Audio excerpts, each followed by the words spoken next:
ఓం శ్రీమాత్రే నమః. ఈరోజు లలితా సహస్రనామంలోని అమ్మవారి నామముల యొక్క అర్థములు తెలుసుకుందాము. సత్యజ్ఞానానంద రూప సామరస్య పరాయణ కపర్తిని కళామాల కామదుకు కామరూపిణి. సత్యజ్ఞానానంద రూప, ఇది అమ్మవారి 8 అక్షరాల నామము. దీనిని సత్యజ్ఞానానంద రూపాయై నమః అని ధ్యానించాలి. సత్యము, జ్ఞానము, ఆనందము మూడు కలిసిన బ్రహ్మానంద రూపిణి జగన్మాత కనుక ఆ తల్లిని తస్య జ్ఞానానంద రూప అన్నారు వాగ్దేవతలు. సత్ చిత్ ఆనంద రూపిణిగా ఉన్న తల్లి. సామరస్య పరాయణ, ఇది అమ్మవారి 8 అక్షరాల నామము. దీనిని సామరస్య పరాయణాయై నమః అని ధ్యానించాలి. సమరస భావమే సామరస్యము, సమమే యోగము. సర్వభూతములయందు సమంగా వ్యాపించినవాడు, ఎవరో తెలుసుకోగలిగినవాడు జ్ఞాని. ఆయనే పరమాత్మ.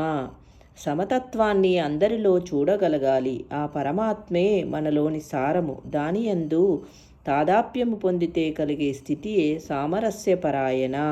పరమాత్మతో తాదాప్యం చెందితే భోగములన్నీ పోయి వ్యాపించిన చైతన్యమును తెలుసుకోగలుగుతాము.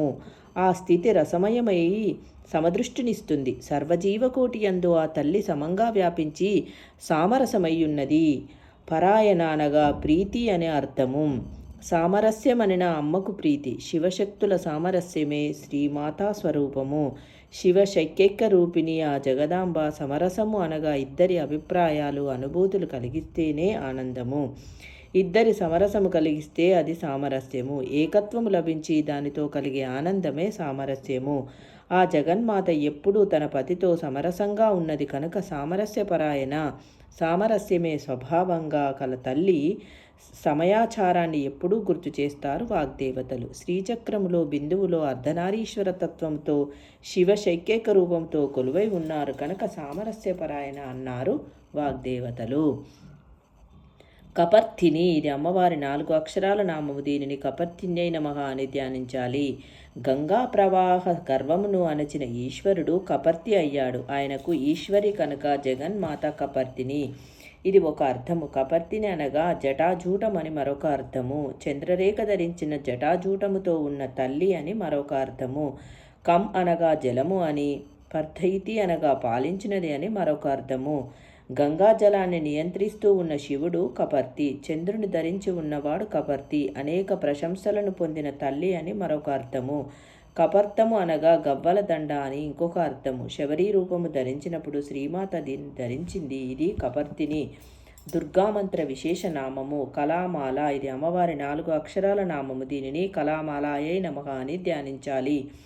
6 కళలను మాలగా కలిగిన తల్లి కళామాల. విద్యలన్నీ కలిపి ఆ తల్లికి సమాహారంగా ఉన్నాయి. తిథి దేవతా కళలన్నీ ఆ జగన్మాతకు హారములుగా ఉన్నాయి కనుక మరొక అర్థము.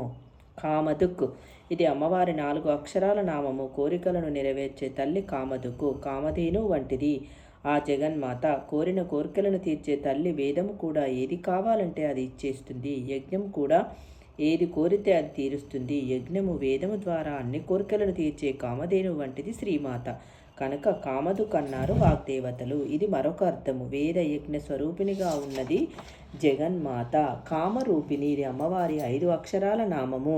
దీనిని కామరూపిణ్యై నమః అని ధ్యానించాలి. ఆ జగన్మాత తాను కోరిన రూపమును ధరించగల కామరూపిణి, సర్వదేవతా స్వరూపిణి, సర్వప్రాణకోటి స్వరూపిణి. ఆమె సర్వ అవతారములుగా ఆ తల్లి యొక్క కామరూపాలే. స్వతంత్రతతో ఆ తల్లి ఏ రూపాన్నైనా ధరించగలదు. ఇది ఒక అర్థము. కమీయమైన రూపమును కలిగిన తల్లి కామరూపిణి అని మరొక అర్థము. కామేశ్వరుని రూపముగా గల కామేశ్వరి కనుక కామరూపిణి అని మరొక అర్థము. కపర్తిని, కళామాల, కామదుకు, కామరూపిణి అనబడే ఈ 4 నామాలను ధ్యానం చేయడం ద్వారా కోరిన కోరికలు నెరవేరుతాయి. విద్యలు కళలు మనకు వస్తాయి. సత్య జ్ఞానానంద రూప సామరస్య పరాయణ కపర్తిని కళామాల కామదుకు కామరూపిణి.